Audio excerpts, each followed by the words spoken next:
पहले अध्याय का 42वां श्लोक।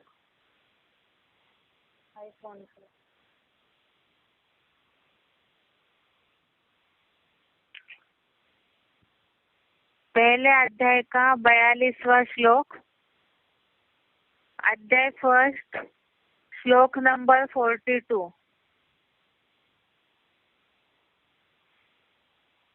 श्लोक है, शंकरो नरकायेव कुलघ्नानां कुलस्य च पतन्ति पितरो हेषां लुप्तपिंडोदकक्रिया। श्लोक दोबारा एक बार।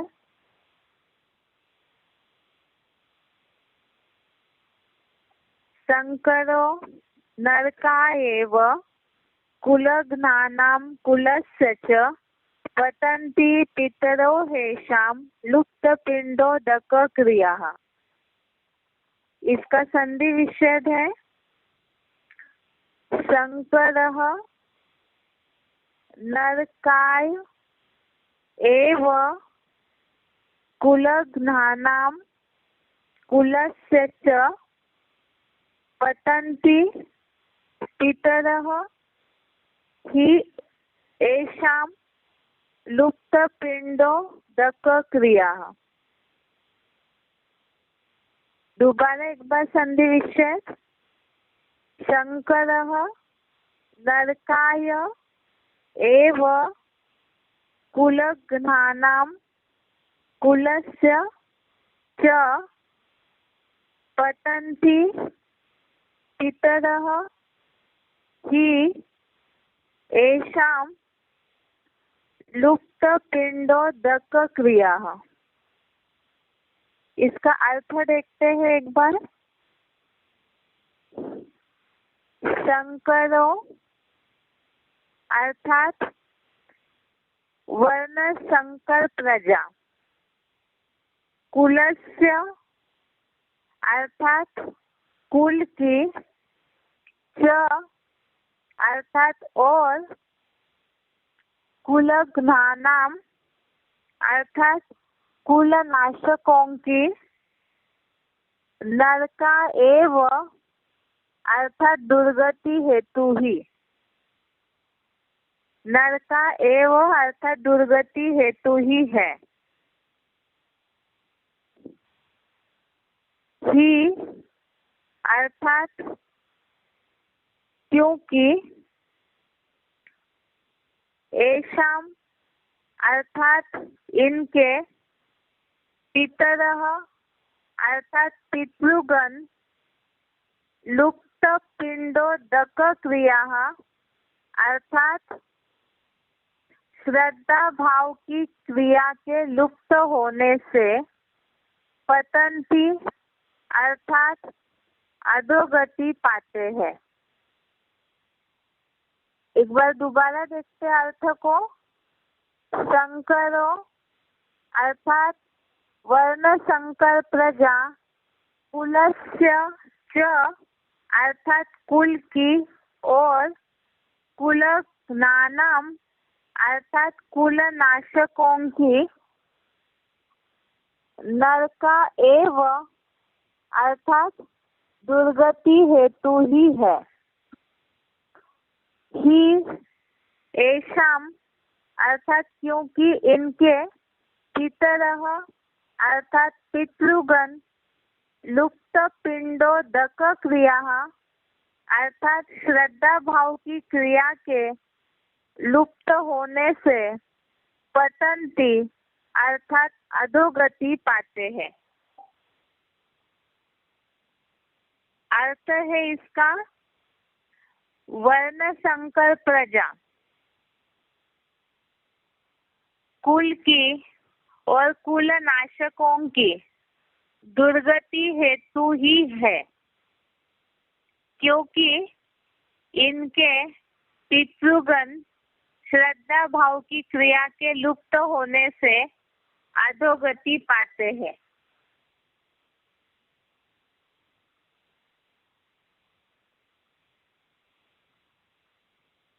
आप जिस व्यक्ति से बात कर रहे हैं उसने आपकी कॉल को होल्ड पर रखा है। कृपया लाइन पर बने रहें। The person you are speaking with has put your call on hold. Please stay on the line. आप जिस व्यक्ति से बात कर रहे हैं उसने आपकी कॉल को होल्ड पर रखा है। कृपया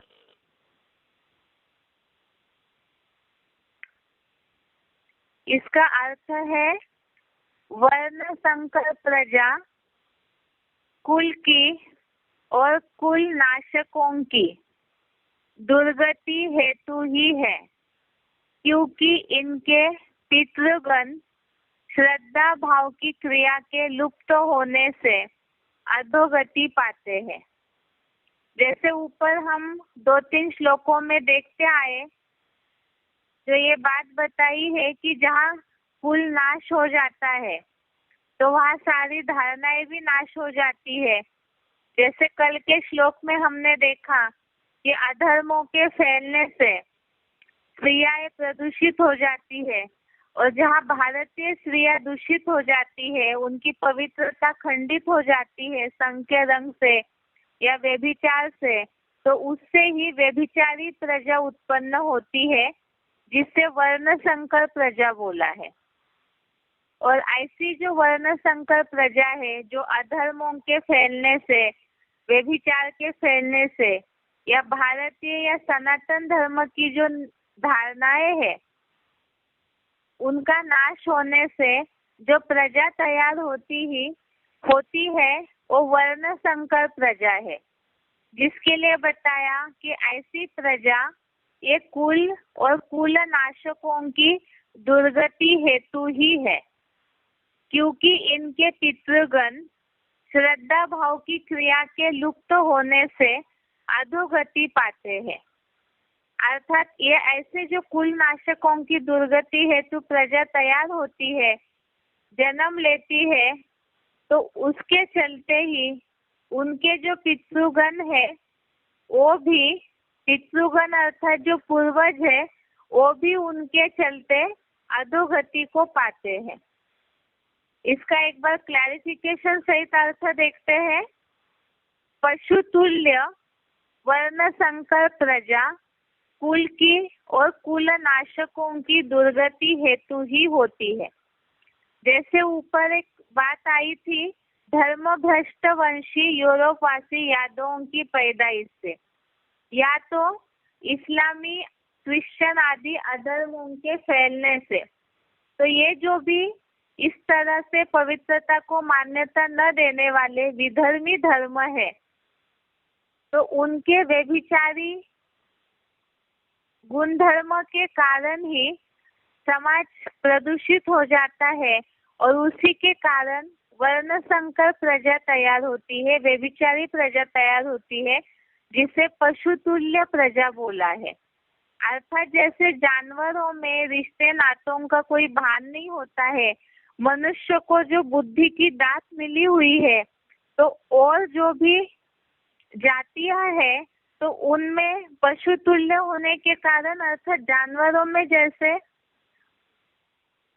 बुद्धि या समझ शक्ति नहीं होती है, तो ऐसी ही व्यभिचार के कारण जो प्रजा तैयार होती है, उनमें भी वो मानवीय संस्कार जो होने चाहिए वो नहीं रहेंगे, और इसी के कारण ही ऐसी प्रजा कुल का नाश करने के या दुर्गति करने के निमित्त बन जाती है। इसीलिए बोला कि क्योंकि इनके कल्पांतकालीन पुरानी दुनिया के ओम मंडली वाले रुद्राक्ष रूप संसार बीज अर्थात पूर्वज पितृगण भी बड़ों प्रति श्रद्धा भाव की क्रिया के लुप्त होने से महागरीब परिवारों में अधोगति पाते हैं। तो ये बताया कि जैसे जैसे कर्म होता है उसी आधार से ही अगला जन्म मिलता है, तो उसी कारण यहाँ बताया कि इनके कल्पांतकालीन पुरानी दुनिया के ओम मंडली वाले रुद्राक्ष रूप संसार बीज पूर्वज पितृगण भी बड़ों प्रति श्रद्धा भाव की क्रिया के लुप्त होने से महागरीब परिवारों में अधोगति को पाते हैं।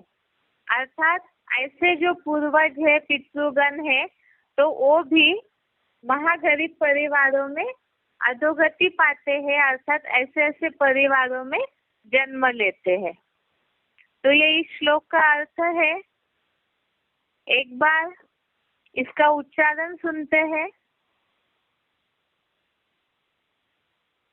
शंकरो नरकायैव कुलस्नानां कुलस्य च पतन्ति पितरो येषां लुप्तपिण्डोदकक्रियाः। पशु तुल्य वर्ण संकर प्रजा कुल की और कुल नाशकों की दुर्गति हेतु ही होती है, जिससे इनके कल्पांत कालीन पुरानी दुनिया के ओम मंडली वाले रुद्राक्ष रूप संसार बीज पूर्वज पितृगण भी बड़ों प्रति श्रद्धा भाव की क्रिया के लुप्त होने से महागरीब परिवारों में अधोगति पाते हैं। शंकरो नरकायैव कुलस्नानां कुलस्य च पतन्ति पितरो येषां लुप्तपिण्डोदकक्रियाः। पशु तुल्य वर्ण संकर प्रजा कुल की और कुल नाशकों की दुर्गति हेतु ही होती है, जिससे इनके कल्पांत कालीन पुरानी दुनिया के ओम मंडली वाले रुद्राक्ष रूप संसार बीज पूर्वज पितृगण भी बड़ों प्रति श्रद्धा भाव की क्रिया के लुप्त होने से महागरीब परिवारों में अधोगति पाते हैं।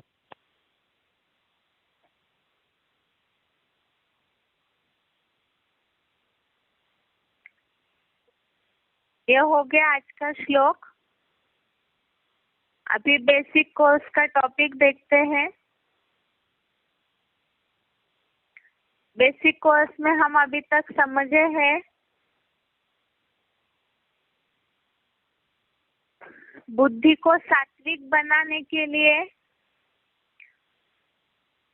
जो सतो प्रधान सात्विक है, त्रिगुणातीत बुद्धि वाला है, उसे समझना जरूरी है। तभी ही मनुष्य मात्र की जो बुद्धि है वो सात्विक हो सकती है, क्योंकि कलयुग के अंत में सबकी आत्मा रूपी बैटरी डाउन हो चुकी है और उसे ही अर्थात इस क्षीण बुद्धि को शक्तिशाली बनाने के लिए सही समझ शक्ति वाला दाता चाहिए, जिसके लिए बताया कि जो दुख दर्द है उससे मुक्ति ज्ञान से ही मिल सकती है, अर्थात रीते ज्ञानान्न मुक्ति।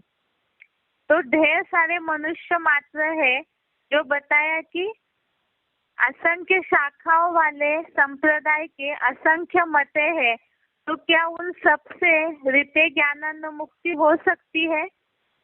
तो कल हमने इसी बात के लिए समझा था कि वास्तव में सभी मनुष्य मात्र जो भी है उनके ज्ञान से मुक्ति नहीं हो सकती है, क्योंकि निश्चयात्मक मत जो है वो एक ही होता है। और वो एक कौन है जिसे सत्यम शिवम सुंदरम कहा जाता है? वो सत्यम शिवम सुंदरम जो एक है वही वास्तव में ज्ञान का दीपक है, जिनके द्वारा ज्ञान दीपक से सब मनुष्य मात्र के अंदर का अज्ञान अंधकार, बुद्धि में जो अज्ञान का अंधकार है वो नष्ट हो जाता है। इसी के लिए बताया कि वो भगवान ही है जो ज्ञान का सागर है, जिसके लिए बताया है गीता में परिप्रश्नेन सेवया, अर्थात प्रश्नोत्तर पूर्वक उनसे सारी बातों का समाधान लिया जा सकता है। और कोई दुनिया में ऐसे मनुष्य नहीं है जिनसे इस दुनिया के कोई भी बात का, हर प्रकार की समस्या का समाधान लेकर के मनुष्य रीते ज्ञानान्न मुक्ति हो सके। तो ये एक परमात्मा पार्ट की जो बुद्धि दाता है उनकी पहचान बताई। उसकी तुलना में और मनुष्य मात्र जो है वो ज्ञान के सागर इसलिए नहीं है क्योंकि वो जन्म मरण के चक्र में आते आते भूल जाते हैं, और जो भूल जाते हैं तो ज्ञान के सागर कैसे हो सकते हैं? क्योंकि सागर एक ऐसा तत्व है, वो अविनाशी है और मनुष्य जो है, जितने भी मनुष्य देहधारी गुरु है, साधु सन्यासी है, वो सब जन्म मरण के चक्र में आते आते अपने जन्मों को ही नहीं जानते हैं, तो और किसी अपने शिष्यों के जन्मों को कैसे जान सकते हैं और संपूर्ण ज्ञान कैसे दे सकते हैं। जिसके लिए ज्ञान सागर के लिए हमने कल श्लोक देखा था, 7वें अध्याय का दूसरा श्लोक, अध्याय 7 श्लोक नंबर 2। उसके साथ साथ मनुष्य अपने जन्मों को नहीं जानते लेकिन परमात्मा जानते हैं। इसके लिए हमने श्लोक देखा था 4थे अध्याय का 5वां श्लोक, अध्याय 4 श्लोक नंबर 5। उसके बाद हमने ये भी देखा कि भगवान ज्ञान सागर है, ज्ञान का दीपक है, उसके साथ साथ ही वो त्रिकालदर्शी है। त्रिकालदर्शी होने के कारण ही वो सारी बातों का, तीनों कालों का, तीनों लोकों का ज्ञान दे सकते हैं। जिसके लिए हमने देखा है 7वें अध्याय का 26वां श्लोक, अध्याय 7 श्लोक नंबर 26। उसके साथ साथ हमने देखा है कि वो परमात्मा त्रिकालदर्शी भी क्यों बनते हैं, सभी के जन्मों को भी क्यों जान सकते हैं, ज्ञान का सागर भी क्यों है, क्योंकि वो बुद्धिमानों की बुद्धि है। एक तुरिया ऐसा तत्व है जो कि सबसे निराला है, इसीलिए ही वो बुद्धिमानों की बुद्धि ही है जो सबको बुद्धि का दान दे सकते हैं, बुद्धि की देन दे सकते हैं। जिसके लिए 3रे अध्याय का 42वां श्लोक, अध्याय 3 श्लोक नंबर 42। और वो बुद्धिमानों की बुद्धि है, ये भी कैसे समझा जाएगा, क्योंकि मनुष्य दुखी इसलिए हुआ है क्योंकि उनको दुखों से मुक्ति का रास्ता नहीं पता है। और दुख किस कारण मिलता है, कर्मों के कारण मिलता है। कर्मों की पूरी समझ न होने के कारण मनुष्य दुखी हो जाते हैं। और भगवान ऋते ज्ञानान्न मुक्ति अर्थात ज्ञान के द्वारा ऐसी मुक्ति दिलाते हैं जो रास्ता बताते हैं कर्मों की गति का, क्योंकि वो कर्मों की गति के ज्ञाता है। क्यों गाता है, इसके लिए हमने पहले भी देखा कि मनुष्य जन्मों को जानते हैं क्योंकि ज्ञान का सागर है और उसमें इतना अथाह जल है कि सबकी जितने भी इस सृष्टि पर मनुष्यों का, आत्माओं का सागर है और सबके बारे में वो जानते हैं। इसीलिए वो ज्ञान का सागर भी है, त्रिकालदर्शी भी है, बुद्धिमानों की बुद्धि भी है और कर्मों की गति के ज्ञाता भी है। कैसे?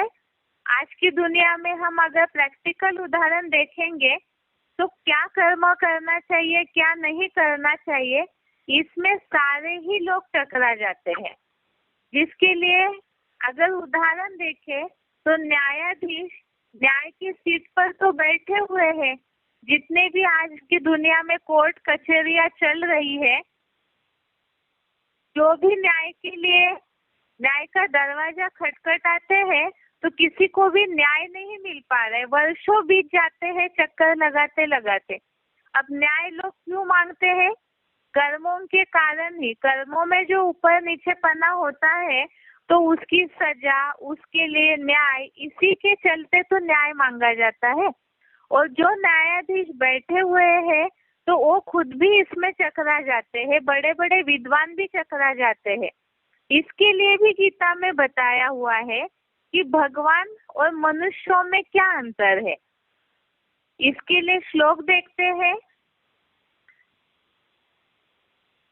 यह है 4थे अध्याय का 16वां श्लोक, जो श्लोक हमने कल पढ़ा था, अध्याय 4 श्लोक नंबर 16। ये श्लोक है, किम कर्म किम अकर्म इति कवय अपि अत्र मोहिताः तत्ते कर्म प्रवक्ष्यामि यद ज्ञात्वा मोक्षसे अशुभात्। इसका अर्थ है क्या कर्म है, क्या अकर्म है, ऐसे यहाँ विद्वान लोग भी चकरा गए हैं। तुझे वह कर्म बताता हूँ जिसे जानकर अशुभ कर्मों से मुक्त हो जाएगा। अर्थात वो बुद्धिमानों की बुद्धि है, इसीलिए ही और जन्मों को कर्म के थ्योरी में इसलिए मनुष्य उलझता है क्योंकि जन्म मरण के चक्र में आते हैं तो उसमें हिसाब किताब बनता है, और पूर्व जन्मों की हिसाब किताब की कर्मों की थ्योरी कोई भी मनुष्यों की बुद्धि में न होने के कारण ही सभी कर्मों की थ्योरी में चकरा जाते हैं। और यहाँ परमात्मा बुद्धिमानों की बुद्धि है, इसीलिए वो क्या कर्म है क्या अकर्म है इसमें यहाँ विद्वान लोग भी चकरा गए हैं इस कलयुगी संसार में। लेकिन तुझे वह कर्म बताता हूँ जिसे जानकर अशुभ कर्मों से मुक्त हो जाएगा। अर्थात परमात्मा ऐसे कर्मों की गति का ज्ञाता है जिससे अशुभ कर्मों से नंबरवार जो पुरुषार्थी अर्जुन है वो मुक्त हो जाते हैं। अब इसका एक बार क्लैरिफिकेशन सहित अर्थ समझते हैं। क्या कर्म है, क्या विकर्म है और क्या अकर्म है, ऐसी कर्म थ्योरी के बारे में 2500 वर्ष के इतिहास में, यहाँ सिर्फ लिखा है 2500 के इतिहास में, माना 2500 वर्ष का जो सृष्टि चक्र है उस इतिहास में अर्थात द्वापर कलयुग में यहाँ बड़े बड़े न्यायाधीश, ऋषि मुनि आदि विद्वान लोग भी चकरा गए हैं। ऐसे पत्थर बुद्धि बन पड़े हैं। तुझे वह कर्म अकर्म विकर्म का स्वरूप बताता हूँ जिसे सच्ची गीता संविधान अनुसार जानकर 2500 वर्षीय सत त्रेता के आधा कल्प के लिए अशुभ कर्मों से मुक्त हो जाएगा। इसीलिए ये टॉपिक इसलिए समझना जरूरी है क्योंकि आज की दुनिया में जो भी साइंस को मानने वाले हैं उनको अपने बुद्धि पे भी अहम होता है, और साथ में जो भी साइंटिस्ट है या जो भी इस तरह से दुनिया में जिनका कलयुगी दुनिया में मर्तबा है उनको सबको अपनी बुद्धि का कुछ ना कुछ अहम जरूर होता है। तो इसीलिए ही ये बात समझना जरूरी है कि क्या ऐसे जो भी इस कलयुगी दुनिया में भौतिक दुनिया का नॉलेज वाले जो भी लोग हैं क्या ये कर्मों की गति के ज्ञाता है। इस दुनिया के अभी के वर्तमान कर्मों को तो भले बता दे, लेकिन आज का समाज नास्तिकतावाद में इतना प्रभावित है कि ज्यादातर यही सोचते हैं आगे जन्मों का किसने देखा है, अभी जो जीना है जो मिल रहा है उसी में चलते रहना है। लेकिन वास्तव में इससे तो पाप ही बढ़ता जाएगा अगर त्रिकालदर्शी होकर के कोई कर्म नहीं करता है तो इसीलिए ही कर्मों की गति का ज्ञाता मनुष्य हो नहीं सकता है। इसलिए नहीं हो सकता है क्योंकि वो उन बातों की उलझनों को समझते ही नहीं है। जैसे सर्वव्यापी की बात इसलिए आई क्योंकि पुराने जमाने के ऋषि मुनियों ने यही समझा कि वो परमात्मा के अस्तित्व के बारे में कोई कल्पना नहीं कर सके, तो पहले नेति नेति कह दिया, फिर सर्वव्यापी की बात लगा दी।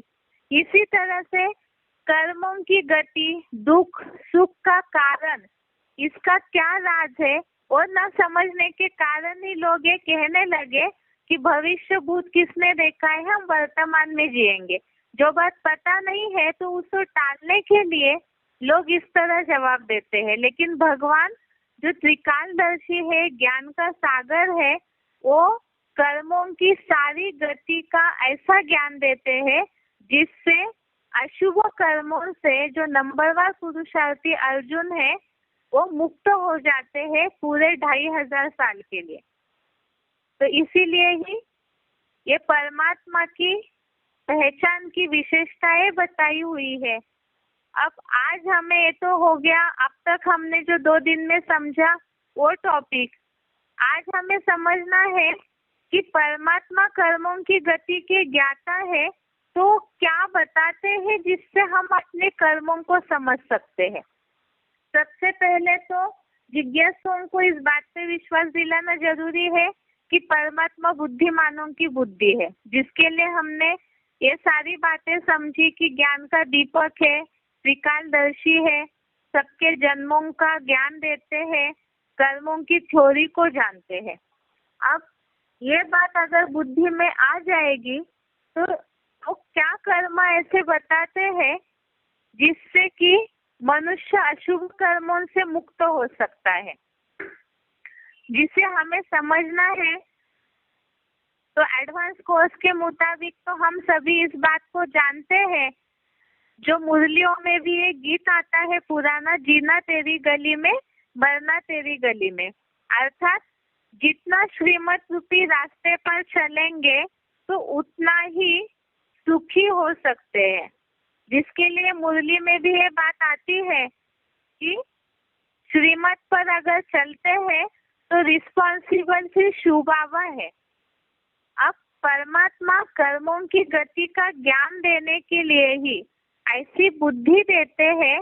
बुद्धि अर्थात समझ दी जाती है श्रीमत के द्वारा, श्रेष्ठ मत के द्वारा, श्रेष्ठ बुद्धि के द्वारा। और इसी के लिए ही जैसे मुरलियों में श्रीमत रूपी रास्ता बताया हुआ है, इसी तरह से ही गीता में भी उसी आधार से ही ऐसे श्लोक बताए हैं जिससे मनुष्य दुख दर्दों से मुक्त हो सकता है। तो श्रीमत पे चलने से, बुद्धिमानों की बुद्धि से, बुद्धि का दान देने से सात्विक बुद्धि कैसे बन सकती है, दुख दर्दों से कैसे मुक्त हो सकते हैं, उसे हम श्लोक के आधार से और मुरली के पॉइंट के आधार से समझते हैं। तो पहले तो है श्रीमत पे चलने से लाभ, या श्रीमत पे चलने से क्या क्या फायदे होते हैं। वैसे तो हम सभी कई सालों से सच्ची गीता खंड के मुरली के पॉइंट याद कर रहे हैं। अभी केवल ऐसे कोई श्लोक है जिन श्लोकों को उन मुरली पॉइंट से समझते हैं। सबसे पहली बात है, जैसे हमने समझा कि अनेक शाखाओं की अनेक मत जो है वो अनिश्चय बुद्धि बनाने वाली या दुख देने वाली होती है। इसी तरह से जो मानव मत है या अपनी मत है वो हमेशा नुकसान देने वाली होती है, और श्रीमत एक श्रेष्ठ बुद्धि वाला जो है उससे फायदा होता है। अब सबसे पहला फायदा क्या है? श्रीमत पर चलने से बताया कि सब मनोकामनाएं पूरी हो जाती है। श्रीमत पर चलने से सब मनोकामनाएं पूरी हो जाती है। इसके लिए क्या श्लोक है? 15वें अध्याय का 20वां श्लोक है, अध्याय 15 श्लोक नंबर 20। श्लोक है अध्याय 15 श्लोक नंबर 20। श्लोक है, इति गुह्यतमं शास्त्रम इदम उक्तम मया अनगः एतत् बुद्ध्वा बुद्धिमान स्यात् कृतकृत्यस्य भारत। इसका अर्थ है, हे निष्पाप, इस प्रकार यह गुह्यतरम सर्वमान्य गीता शास्त्र मैंने बताया है। हे भारत, इसे जानकर समझदार, बुद्धिमान और सफल मनोरथ बन जाता है। हे निष्पाप, इस प्रकार यह गुह्यतरम सर्वमान्य गीता शास्त्र मैंने तुम्हें बताया है। हे भारत, इसे जानकर समझदार, बुद्धिमान और सफल मनोरथ बन जाता है। जो यहाँ बताया कि सब मनोकामनाएं पूरी हो जाती है, और यहाँ शब्द आया है सफल मनोरथ बन जाता है। अब इसको एक बार क्लैरिफिकेशन सही समझते हैं। हे निष्पाप या कलंकीधर, प्रश्न है, प्रश्न चिन्ह है, हे निष्पाप या कलंकीधर, इस प्रकार यह पीबी केस में गुह्यात गुह्यतरम एडवांस ज्ञान का सर्वमान्य गीता शास्त्र मैंने केवल तुम्हें बताया है। हे ज्ञान की रोशनी में सदारत भारत, इसे गहराई से जानकर मनुष्य शिव समान त्रिनेत्री महादेव जैसा समझदार, बुद्धिमान और पुरुषोत्तम संगम युग में ही नंबरवार श्रेष्ठ ज्ञान पाने वाला सफल मनोरथ बन जाता है। तो सारी मनोकामनाएं पूरी होने के लिए या सफल मनोरथ बनने के लिए जरूरी बताया है कि ये जो गीता शास्त्र का ज्ञान है, इसे गहराई से जानकर, अर्थात बाबा मुरली में भी इस बात को बोलते हैं कि मुरली है तुम बच्चों की लाठी। इस लाठी के आधार से जो जितना नंबरवार इसे जीवन में धारण करते हैं, तो उतना ही उसी आधार से नंबरवार पुरुषार्थ अनुसार कोई राजा, कोई प्रजा बनते हैं। और यहाँ श्रीमद् भगवत गीता बोला हुआ है, अर्थात श्रीमद् भगवत गीता। तो श्रीमद् वहाँ गीता के आधार से, श्लोकों के आधार से श्रेष्ठ मत दिया हुआ है जीवन जीने के लिए, सारी मनोकामनाएं पूरी करने के लिए, दुख दर्द हटाने के लिए। और मुरलियों में भी शिव बाबा श्रीमत ही देते हैं, जिसे गहराई से जानकर, गीता का अध्ययन भी गहराई से करके, और मुरलियों का जो अध्ययन है, जो हमारी गीता शास्त्र है बेहद का, उसे गहराई से जान करके मनुष्य शिव समान त्रिनेत्री महादेव जैसा समझदार, बुद्धिमान और सफल मनोरथ बन जाता है। अब इसके लिए हो गया श्रीमत का पहला फायदा। इसके लिए एक सिलेक्टेड पॉइंट है, सिलेक्टेड पॉइंट का नंबर है 800, सिलेक्टेड पॉइंट का नंबर है 800। एक बार सुनते हैं इसे। बाप तो तुम्हारी सभी कामनाएं बिगर मांगे पूरी कर देते, अगर बाप की आज्ञा पर चले तो। अगर बाप की आज्ञा का उल्लंघन कर दिया, कोई दूसरा रास्ता ले लिया, तो हो सकता है स्वर्ग में जाने के बदली और ही नरक में गिर जावे।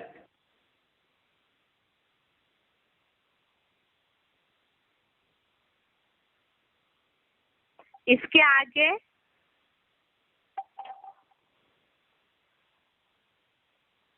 श्रीमत का दूसरा फायदा है, श्रीमत पर चलेंगे तो सदा सलामत रहेंगे। सलामत अर्थात सेफ रहेंगे, ठीक रहेंगे, दुखी नहीं होंगे। इसके लिए क्या श्लोक है? 14वें अध्याय का दूसरा श्लोक, अध्याय 14, श्लोक नंबर 2।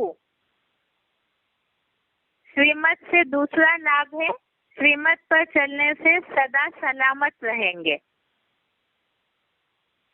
ये श्लोक है, इदम ज्ञानम उपाश्रित्य मम साधम्य आगतः सर्गे अपि न उपजायन्ते प्रलयेन व्यथन्ति च। इदम ज्ञानम उपाश्रित्य मम साधम्य आगतः सर्गे अपि न उपजायन्ते प्रलयेन व्यथन्ति च। इसका अर्थ है, इस ज्ञान का आश्रय लेकर मेरे समान गुणधर्म को प्राप्त हुए संसार में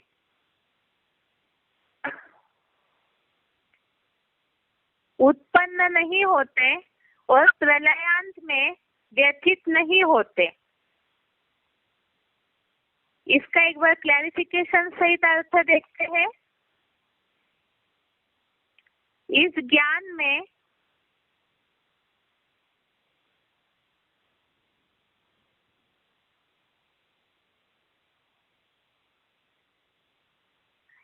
इस ज्ञान का आश्रय लेकर मेरे समान निर्विकारी, निरहंकारी परम ब्रह्म के गुणधर्म को प्राप्त हुए सत्त्वेता के स्वर्ग में जाते हैं। इस दुखी संसार में उत्पन्न नहीं होते और प्रलयांत महाविनाश में भी व्यथित नहीं होते, प्रायः जन्मों में सुखी ही रहते हैं। अर्थात बताया कि ज्ञान अर्थात ही समझ, अर्थात ये जो ज्ञान है, एक ज्ञान द्वारा ही हमें मत मिलती है, श्रीमत मिलती है। उसका आश्रय लेकर मेरे समान निर्विकारी, निरहंकारी परम ब्रह्म के गुणधर्म को प्राप्त हुए। परम ब्रह्म के गुणधर्म अर्थात आत्मिक स्थिति में, ज्योतिर्मय स्टेज में जो बिल्कुल स्टार में एकाग्र हो जाते हैं, ऐसे गुणधर्म को प्राप्त हुए सतयुग त्रेता के स्वर्ग में जाते हैं। इस दुखी संसार में उत्पन्न नहीं होते और प्रलयांत अर्थात महाविनाश में भी व्यथित अर्थात दुखी नहीं होते, प्रायः जन्मों में सुखी ही रहते हैं। यहाँ जो बताया कि प्रलयांत के महाविनाश में भी व्यथित नहीं होते, जिसके लिए हमने इसके पहले भी देखा है, कुरान में ये बात आई है, खुदा के बंदे कयामत में भी मौज में रहेंगे। और साथ में ही 9वें अध्याय का 22वां श्लोक, अध्याय 9 श्लोक नंबर 22, जिसे हमने समझा है, जिसमें शब्द आया है योगक्षेमम वहाम्यहम्, अर्थात जो ऐसे योगी जन है जो श्रीमत रूपी रास्ते को या भगवत गीता के अनुसार चलते हैं, तो ऐसे विनाश के समय में भी दुखी नहीं होते हैं। साथ में उनकी प्राप्त हुई वस्तु का रक्षा का भार और अप्राप्त हुई वस्तुओं की प्राप्ति का भार स्वयं ईश्वर उठाते हैं, अर्थात ही सदा सलामत रहेंगे, सेफ रहेंगे, खुश रहेंगे, जिसके लिए बात बोली है कि श्रीमत का दूसरा लाभ है। इसके लिए भी सिलेक्टेड पॉइंट है। सिलेक्टेड पॉइंट सच्ची गीता खंड में आया हुआ पॉइंट है। सिलेक्टेड पॉइंट का नंबर है 12। अर्थात ये इसलिए बता रहे हैं, सिलेक्टेड पॉइंट में भी जनरल पब्लिक के पॉइंट अलग है, धारणाओं के कुछ ऐसे सिलेक्टेड पॉइंट है, उसका नंबर अलग है। ये सिलेक्टेड पॉइंट है सच्ची गीता खंड का पॉइंट के अनुसार सिलेक्टेड पॉइंट का नंबर है 12, सिलेक्टेड पॉइंट नंबर 12।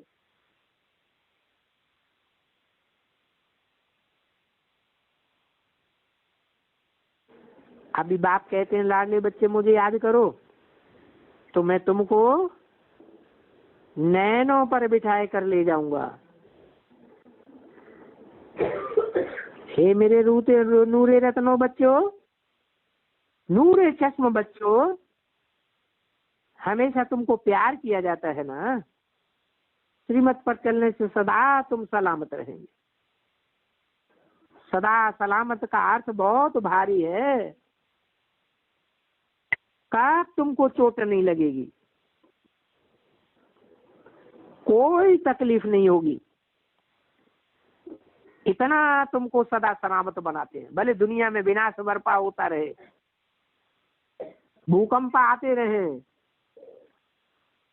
क्या जलमयी होती रहे, लेकिन तुमको कोई तकलीफ नहीं होगी। तुम्हारी निरोगी काया रहेगी। न काल की ताकत है जो अकाले तुमको खा सके। अगर अच्छी रीति याद करेंगे तो बहुत मदद मिलेगी।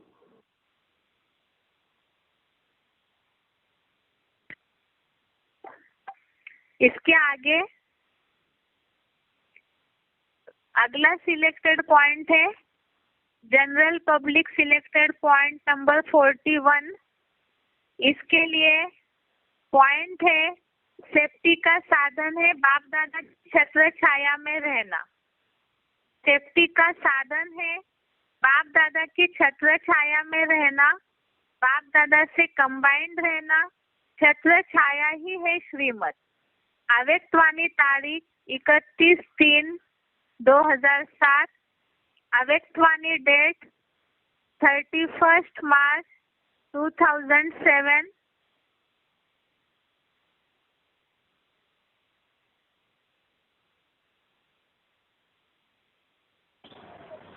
जो राजयोग सीखेंगे, राजाई प्राप्त करेंगे,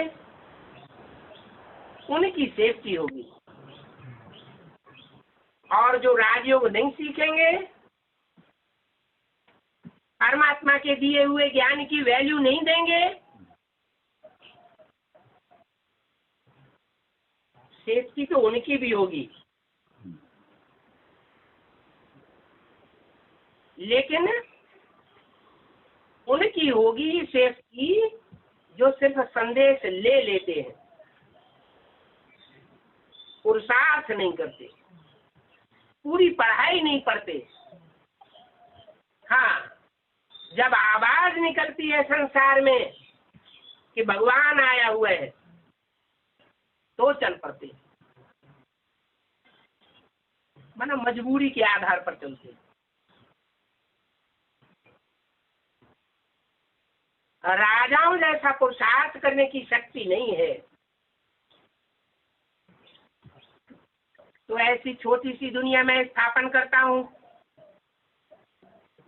जहाँ विनाश के टाइम पर 9 लाख सितारे आसमान में चमकेंगे।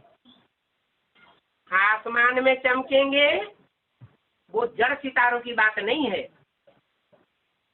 ऊंची स्टेज में चमकेंगे। उनकी जैसी ऊंची स्टेज होगी, वैसी दुनिया में किसी की भी ऊंची स्टेज नहीं होगी। दुनिया विनाश के टाइम पर त्राही त्राही करेगी, दुखों के पहाड़ गिरेंगे और वो अलमस्त होकर के घूमते रहेंगे। उन्हें कोई भी प्रकार का दुख भासने वाला नहीं है। कुरान में भी लिखा हुआ है, जब कयामत होगी तो खुदा के बंदे बड़े मौज में रहेंगे, उनको कोई तकलीफ नहीं होगी।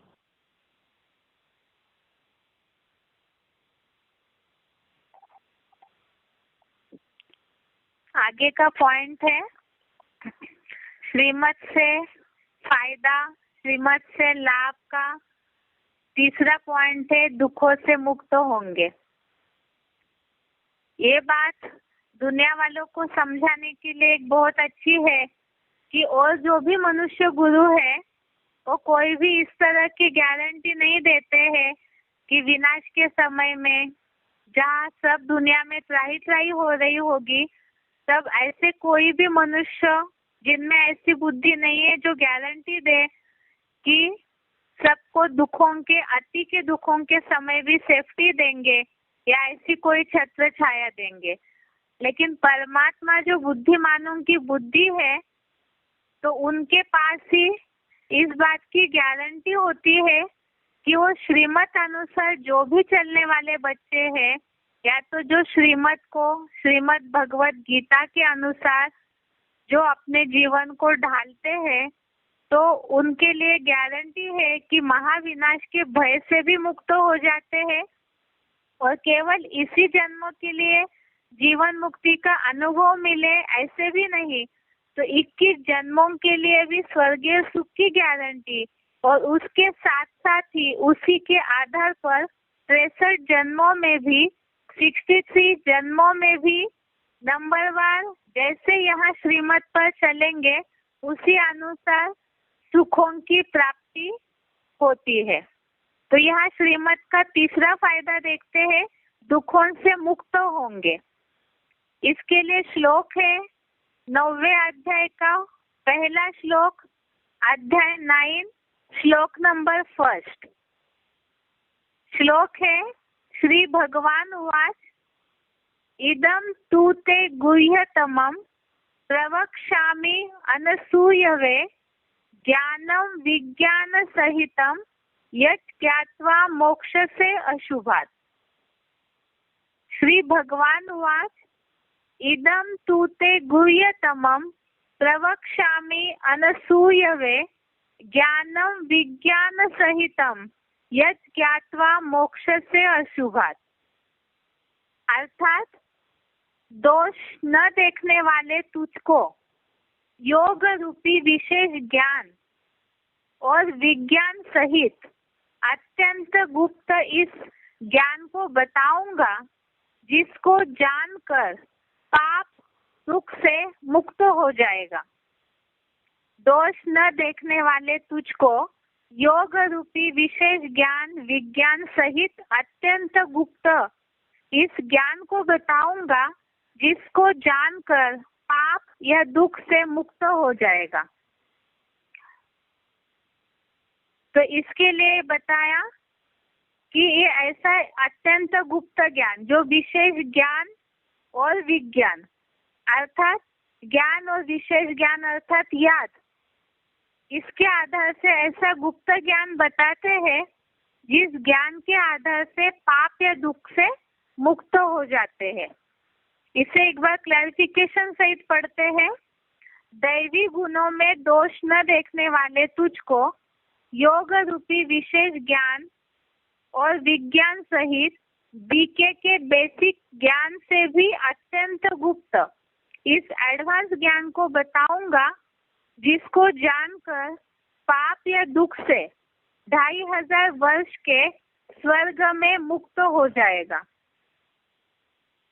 और इसके लिए सच्ची गीता खंड पहला, इसमें एक पॉइंट आया है।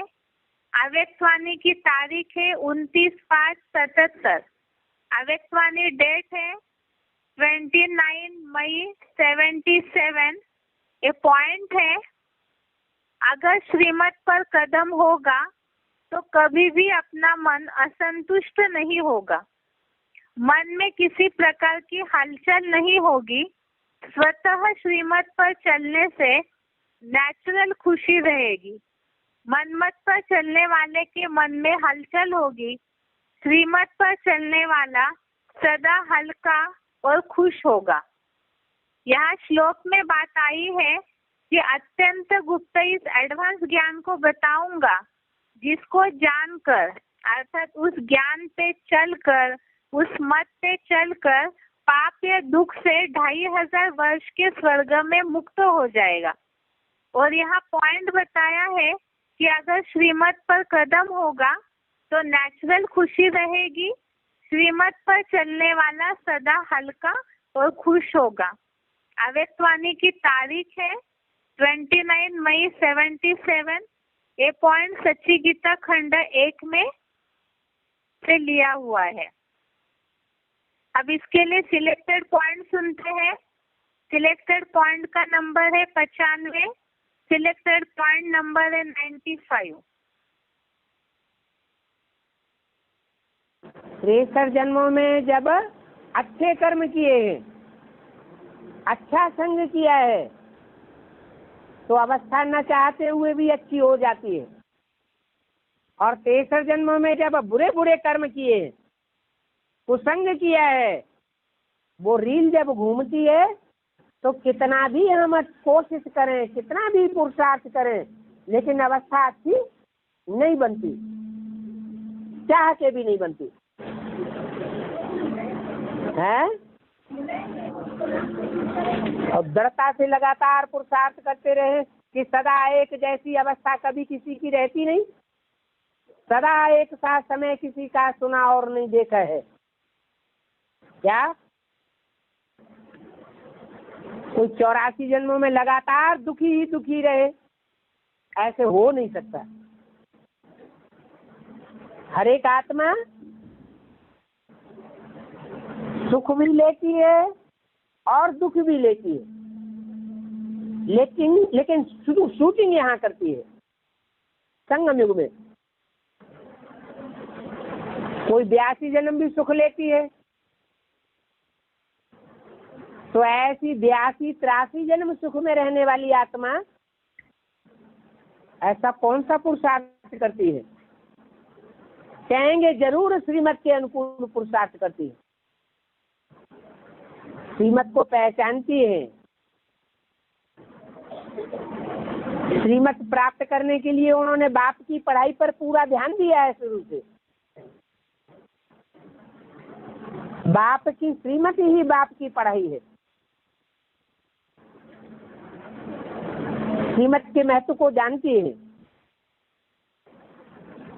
इसलिए श्रीमत के बरखिलाफ एक भी कदम नहीं उठाती, तो सुखदायी बन जाती है। जो श्रीमत के बरखिलाफ कदम उठाते रहते, जानबूझ करके उल्टा कदम उठाते, कहने पर भी नहीं मानते। उन्हें बता दिया जाए मुरली में बाबा ने ऐसे बोला है, अरे बाबा तो मुरली में सब कुछ बोलते रहते हैं, एक कान से सुना दूसरे कान से निकाल दिया। तो दुख की शूटिंग करेंगे अपनी जिंदगी में या सुख की शूटिंग करेंगे? ये भी अलबेलापन दिखाते हैं। जब विनाश का नगाड़ा बजेगा तो अलबेलापन सबका भागने लगेगा। अभी अभी श्रीमत के बरखिलाफ कर्म किया और अभी अभी उसकी सजा मिलेगी, कुदरती।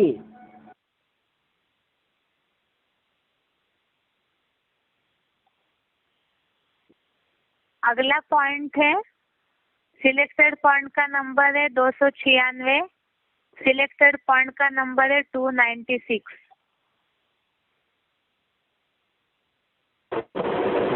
ज्ञान को पंथ, कृपान को धारा। ज्ञान का रास्ता तलवार की तरह, जो कुछ भी विघ्न बाधाएं आए तलवार की तरह काटते चले जाओ, काटते चले जाओ। कोई दुख का अनुभव नहीं कर सकता अगर ईश्वरीय ज्ञान पूरी रीति बुद्धि में बैठा हुआ है, तो दुख की कोई बात हो ही नहीं सकती।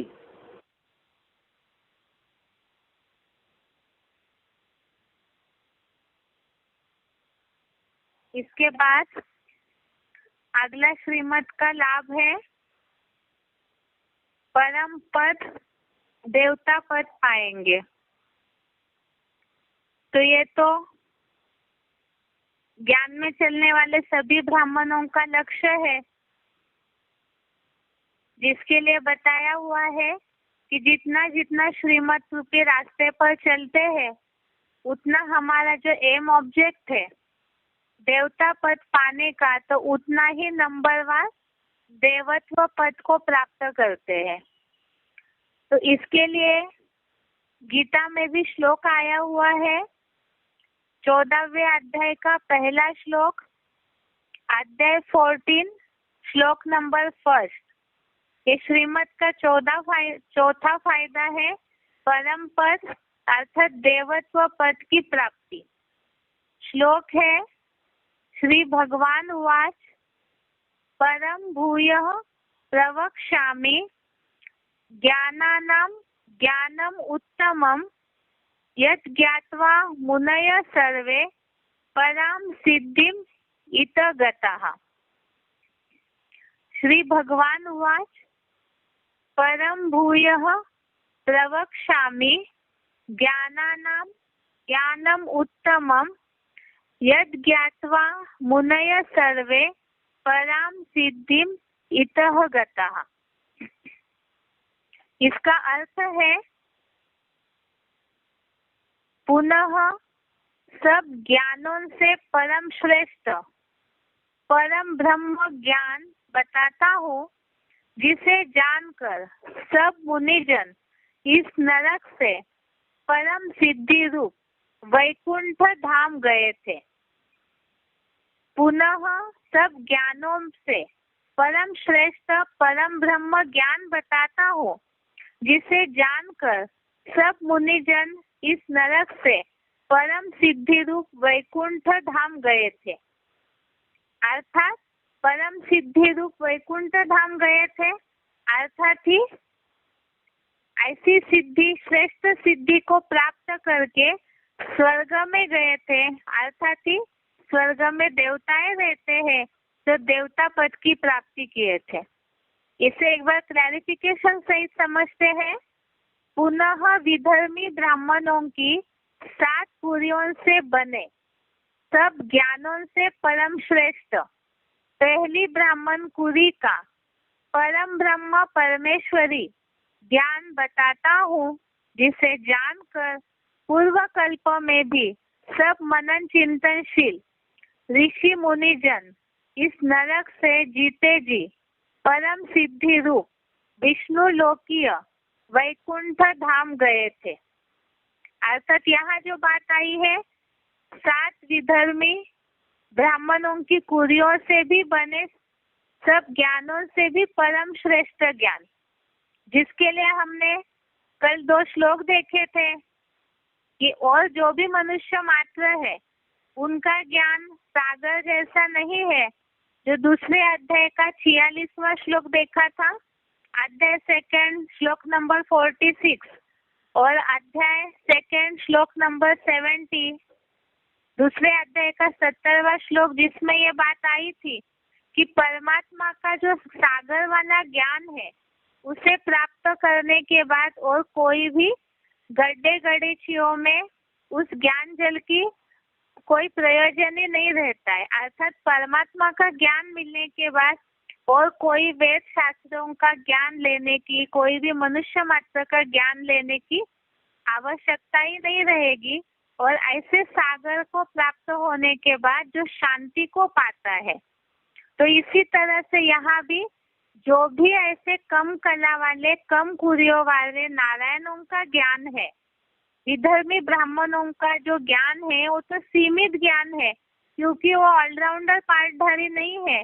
तो ऐसे सब मनुष्य गुरुओं के ज्ञान से भी परम श्रेष्ठ ज्ञान परम ब्रह्म परमेश्वरी का ज्ञान बताता हूँ, जिसे जानकर पूर्व कल्प में भी सब मनन चिंतनशील ऋषि मुनि जन इस नरक से जीते जी परम सिद्धि रूप विष्णु लोकीय वैकुंठ धाम गए थे।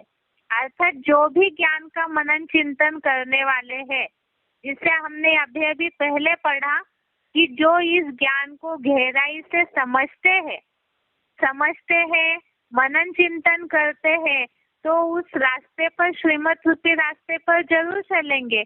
और ऐसे जो मुनिजन है वो इस नरक से जीते जी परम सिद्धि रूप विष्णु लोकीय वैकुंठ धाम गए थे। अर्थात जिसे शिव बाबा ने बोला है जीवन मुक्ति का वर्षा, जीवन रहते रहते मुक्त दुख दर्दों से मुक्ति का अनुभव करे, तो ऐसे वैकुंठ धाम गए थे।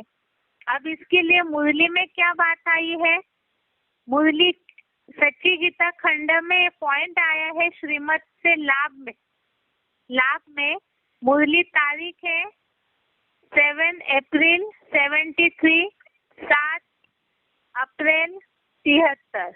पॉइंट है, कहते हैं अगर तुम मेरी मत पर चलेंगे तो मैं तुमको स्वर्ग का मालिक बनाऊंगा। जहाँ श्लोक में शब्द आया है परम सिद्धि रूप वैकुंठ धाम गए थे। कल्प कल्प तुम मेरी श्रीमत से ऐसे श्रेष्ठ बनते हो। आधा कल्प बाद जब मेरी मत पूरी हो, आसुरी मत होती है, तो तुम कंगाल कौड़ी तुल्य बन पड़ते हो। तो यहाँ बात आई है श्रीमत पर चलेंगे तो तुमको स्वर्ग का मालिक बनाऊंगा। अगला पॉइंट है सच्ची गीता खंड से ही लिया हुआ, मुरली तारीख है 28/8/73, मुरली डेट 28 अगस्त 73। पॉइंट है श्रीमत पर चलने से श्रेष्ठ से श्रेष्ठ मनुष्य अर्थात देवता बनेंगे। तो इस तरह से आज हमने श्रीमत के पूरे 4 फायदे देखे जो श्लोक अनुसार टैली होते हैं। ऐसे तो बहुत सारी बातें हैं, उसमें हमने देखा श्रीमत से पहला लाभ है सब कामनाएं, मनोकामनाएं पूरी हो जाती है, जिसके लिए गीता में शब्द आया है सफल मनोरथ बन जाता है। दूसरा सदा सलामत रहेंगे, जिसके लिए गीता में आया है प्रलयांत में अर्थात महाविनाश में भी दुखी नहीं होते हैं, प्रायः जन्मों में भी सुखी रहते हैं। उसके अलावा दुखों से मुक्त होते हैं, जिसके लिए बताया मुरली में श्रीमत पर चलने से नेचुरल खुशी रहेगी। और श्लोक में आई है बात कि इस अत्यंत गुप्त ज्ञान को बताऊंगा, जिसे जानकर तू पाप अथवा दुख से मुक्त हो जाएगा। और चौथा हमने देखा, ये तो मनुष्य जीवन का लक्ष्य है, जो बताया इस रास्ते पर, श्रीमत रूपी रास्ते पर चल के हम अपने एम ऑब्जेक्ट को प्राप्त करते हैं, अर्थात परम पद, देवत्व पद पाते हैं, जिसके लिए मुरली में आया है, श्रीमत पर चलेंगे तो मैं तुम्हें स्वर्ग का मालिक बनाऊंगा। और श्लोक में शब्द आया है परम सिद्धि रूप। ऐसे मनन चिंतनशील जो मुनिजन है, इस नरक से जीते जी विष्णु लोकिया वैकुंठ धाम गए थे। तो ऐसी तो बहुत सारी बातें हैं जो श्रीमत पर चलने के फायदे हैं, जो शिव बाबा ही है बुद्धिमानों की बुद्धि, जिनके ज्ञान के द्वारा जीवन में हमेशा के लिए जीवन मुक्त अवस्था का अनुभव कर सकते हैं, अर्थात सही मायने में रीते ज्ञानानंद मुक्ति का आधार जीवन में लागू हो सकता है। तो ये सारे श्रीमत से फायदे हैं। अब ये भी है कि श्रीमत पर चलने से कुछ नुकसान भी होता है। वो क्या नुकसान है? जैसे यहाँ सुख पाते हैं तो श्रीमत पर न चलेंगे तो दुखी जरूर होंगे। श्रीमत पर न चलेंगे तो जो उच्च पद, देवत्व पद की प्राप्ति होनी चाहिए, वो प्राप्ति भी नहीं होगी। ऐसी और भी बातें हैं जिसे हम श्रीमत की हानि वाली बातों को कल समझते हैं। आज के लिए यहाँ तक ही। ओम शांति।